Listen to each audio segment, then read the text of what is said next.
Yeah, yeah, oh, okay. Yeah, yeah, yeah. All right, yeah, yeah. Give me 1 second. Sure. Right, right. Right, right, no. Here's the thing. We're all tethered to this thing at this point. This is certainly not new news. The fact of the matter is, as we're communicating, someone would call it multitasking. It was something I thought was a benefit in years past. It ain't. So, me looking at this while talking to you is nuts. However, it's what occurs all the time, every day.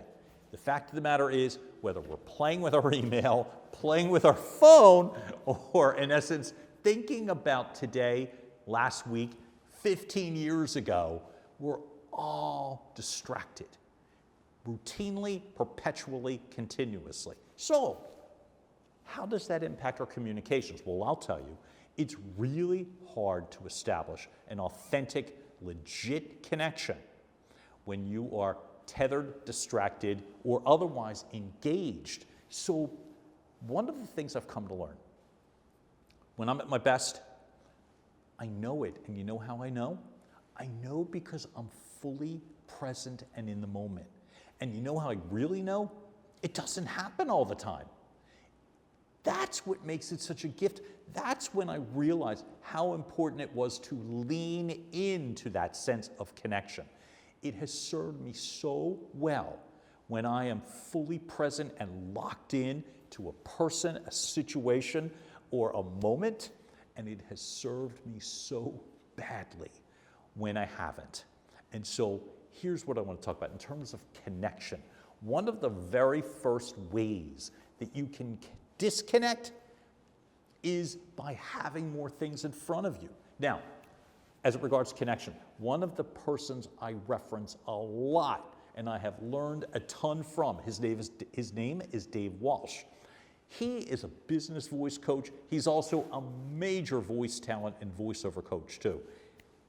Look him up, part of the True Tell. What Dave has said in the past and lives by is your voice is the last pass for authenticity. Everyone can hear nerves, discomfort, confusion, doubt, clutter.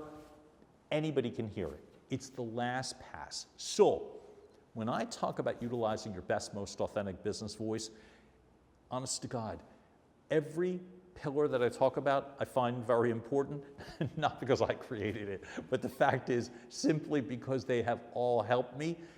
None of them help me like establishing an authentic connection. So let me give you a real quick example of when I realized there was a switch and a change. Years and years ago, I can remember I left one company, started with another. And I remember having all kinds of doubt. Oh, by the way, I was also at the end of throes of major alcoholism. So how's that for a distraction? It certainly was a distraction to me. So I stopped drinking. And at the very beginning, I was constantly distracted. But I can still remember the first business meeting I had where I was able to lock into a conversation, not be wondering what they thought, what's going on next Tuesday. And it was so unusual. That's why it's so memorable to me. I had never done it in my life. All of a sudden, I'm sitting there, the client's with me. It was just the two of us. We were like basically at a conference room table. It's just the two of us talking. And it was amazing to me, that sense of feeling so connected. So everything I was inclined to say sounded more authentic. Everything that she said to me felt true and right. Like two great friends, because that's how it felt. So let me assure you, here's what happens. Like for these big moments, the one-on-one opportunities that you get, please take advantage of them. And you never know where they will go. So that I can still recall that conversation, which led to a lot of closed business. But really what it did, it gave me the confidence to know that I could actually connect with someone, that I didn't have to be terribly afraid. Was it because I stopped drinking? Maybe, and maybe it was simply the fact that I gave myself the freedom to be fully present. So, how do you do it? I'm going to give you a couple of quick suggestions here in terms of connection. Here's just a couple of quick ways, which is the sense of just putting yourself in a position, make good eye contact. If you're in person, a little bit more difficult when it's Zoom and what have you, but we've got techniques for that as well too. I'm going to focus on in person for this moment. What does that do? When you look at somebody, really look at somebody, I don't mean stare them down, I mean just look at somebody. The science tells you that your whole body relaxes a little bit and locks into something specific. When I'm looking at you, when we're having this conversation, this moment, I'm forced to single task. When I do, I'm not as concerned with, oh my God, what's my next bullet point? Or don't forget to tell her this, or don't forget to tell him that. You're just in the moment.